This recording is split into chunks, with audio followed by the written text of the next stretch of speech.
अस्सलामुअलैकुम, मैं रज़ी हसन एक और वीडियो के साथ।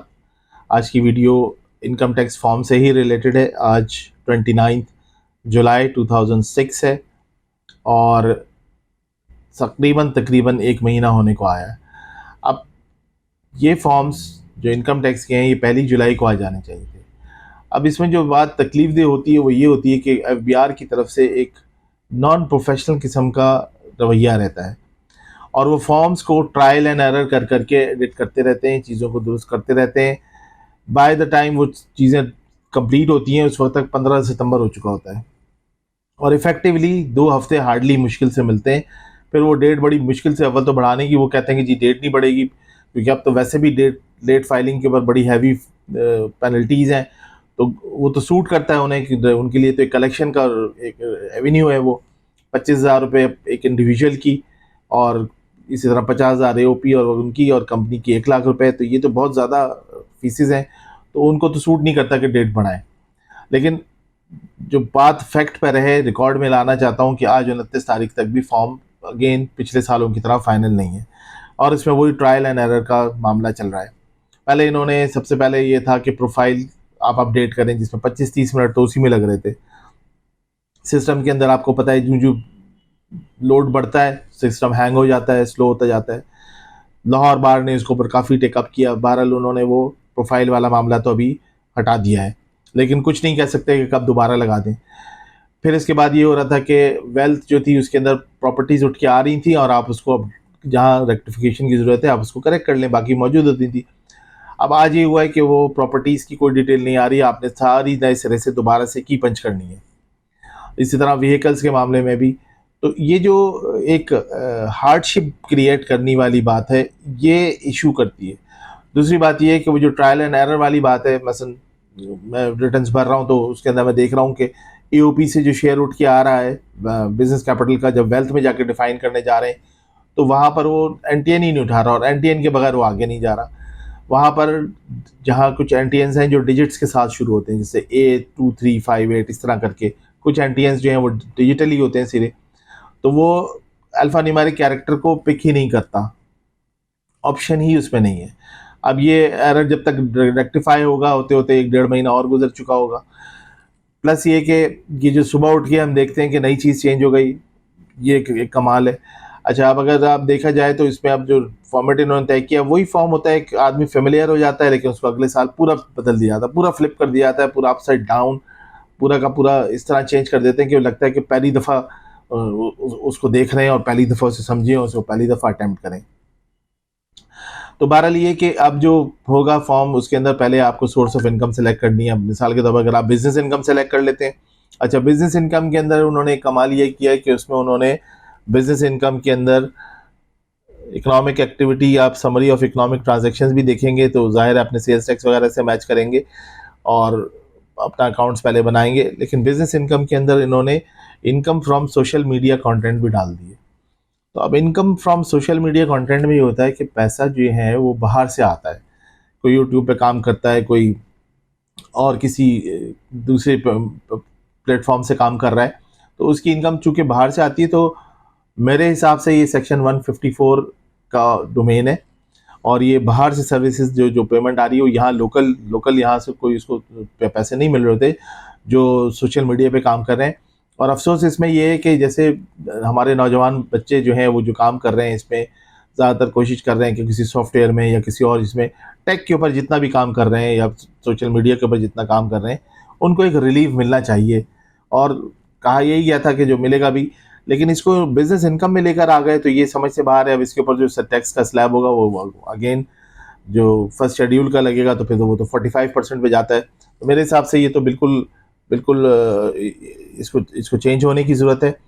और इसी तरह दूसरी चीज़ें जब आप उसको सेलेक्ट करेंगे, आप अगर आपने इनकम की सोर्स सेलेक्ट नहीं की तो आएगा ही नहीं। पहले के फॉर्म में ये था कि सारी चीज़ें आपके सामने होती थी और उसके अंदर कई किसी का कोई डिडक्शन हुई है कम या ज़्यादा तो वो वहीं उसको आराम से रेक्टिफाई कर सकता था। अब कई जगहों पे तो ऑप्शन ही नहीं है कि अगर कोई चीज़ डिडक्ट हुई है किसी वजह से, कोई उसमें कोई क्लेम करने, जब मसलन मिसाल के तौर पर बहबूद था, बहबूद के अंदर 6 लाख तक तो खैर कोई कोई उसके ऊपर टैक्स नहीं कट रहा इसमें, वही बिजनेस इनकम की तरह, लेकिन इसके ऊपर जो है वो स्लैब्स बन रहा है शुरू होने। 7 लाख पे कोई 2.5% का बन रहा है, 8 लाख के ऊपर कोई 3% से ज़्यादा का बन रहा है। तो इस तरह वो बहबूद के ऊपर वो बनेगा। लेकिन अगर कहीं कोई ऑप्शन जैसे पहले होता था कि कहीं कोई डिडक्शन हुई हुई है, कोई उसके अंदर एडजस्टमेंट है, तो वो अलाउ हो जाती थी। अब वो नहीं है, उधर अवेलेबल ही नहीं है।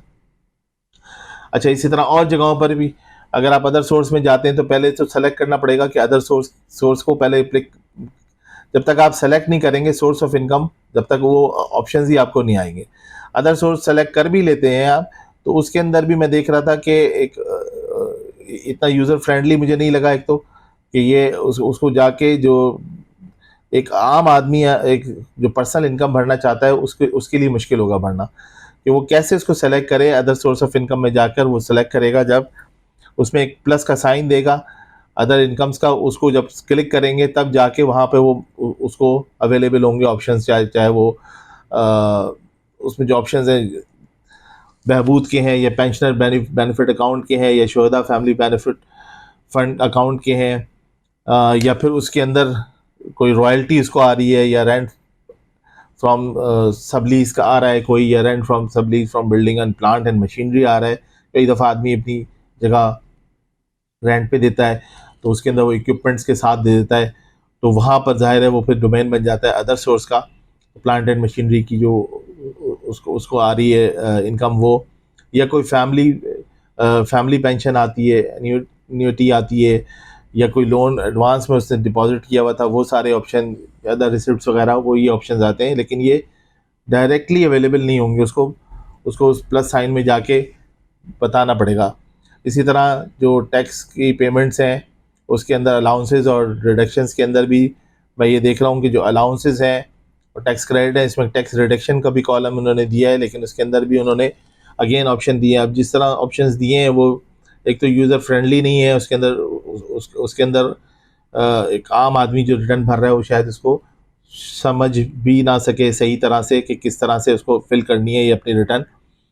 बहरहाल टैक्स क्रेडिट के ऑप्शंस हैं। अब टैक्स क्रेडिट के अंदर अगर ऐसा ही था तो फिर इनको सेक्शन 61 में ये भी बता देते, यहीं पे ऑप्शन आ जाता कि कौन सी किसको जो है चैरिटेबल डोनेशन दी गई है, जो अप्रूव्ड इदारे हैं उनको भी सेक्शन जो शेड्यूल 13 है वो यहाँ अटैच कर देते तो बेहतर था। इसी तरह इन्होंने टैक्स अलाउंसेस के अंदर भी यही किया है कि टैक्स अलाउंसेस के अंदर बहरहाल उन्होंने सेक्शन 60 ज़कात और जो वर्कर वेलफेयर फंड है या एजुकेशनल एक्सपेंस है 60D का, वो ऑप्शन दिए हैं कि सेलेक्ट करे। लेकिन अगेन बात वही बॉयल डाउन होके आ रही है कि ये जो फॉर्म है ये यूज़र फ्रेंडली इतना नहीं है। इसके अंदर आप रिकनसाइल करा ही नहीं सकेंगे जब तक कि आपको इनफ्लो आउटफ्लो की सही से समझ ना आ जाए, और वो समझने में क्या टाइम लगता है एक आम आदमी के लिए, तो मुझे नहीं लगता कि वो इसको इतनी आसानी से पिक कर पाएगा। सबसे ज़्यादा ऑप्शन जो है वो प्रॉब्लम और टाइम कंज्यूमिंग होगा प्रॉपर्टीज़ को अपडेट करना, क्योंकि प्रॉपर्टीज़ अगर अपडेट नहीं कर सके तो फिर ये एक इशू बन जाएगा। व्हीकल्स को अपडेट करना, इसके अलावा फिर बैंक्स को, फिर बाकी ये चीज़ें हैं कि जो प्राइस बॉन्ड कैश वगैरह था वो सब इन्होंने डिलीट कर दिया है। तो वो नए सिरे से जाके उसको वो एंटर करेगा अपने मूवेबल एसेट्स के अंदर जाके, पहले वो जाके उसमें सेलेक्ट करेगा और वहाँ से उसको जाके फिर वो सेलेक्ट कर पाएगा कि क्या चीज़ें हैं, अदर एसेट्स के अंदर जाके करेगा। और वहाँ पर अब ये भी चेंज हुआ है। पहले इसके अंदर एक ऑप्शन और आ रहा था, मैं ये देख रहा हूँ कि इसके अंदर जो है उन्होंने मज़ीद इसको थोड़ा डिफ़िकल्ट कर दिया। बहरहाल ये अपडेट्स चलती रहेंगी, मैं आपको फिर दोबारा इस पर अपडेट करूँगा फॉर्म्स के अंदर क्या चेंजेस आ रहे हैं। लेकिन मैं इस वीडियो के थ्रू भी FBR से मेरी ये रिक्वेस्ट होगी कि एक दफ़ा फॉर्म फाइनल कर लें, फिर इसको चेंज ना करें ताकि उसको समझ सकें। ये रोज़ाना की बेसिस पे, जो डेली बेसिस पे चेंजेस होते हैं, इससे बहुत ज़्यादा एक प्रॉब्लम होती है और ये प्रोफेशनल एटीट्यूड नहीं लगता। खैर, अब तक के लिए इतना ही। इंशाल्लाह नेक्स्ट वीडियो में मैं आपको अपडेट करता हूँ। आपसे रिक्वेस्ट है कि वीडियो को लाइक करें, सब्सक्राइब करें, बेल आइकॉन को भी क्लिक करें। Thank you very much.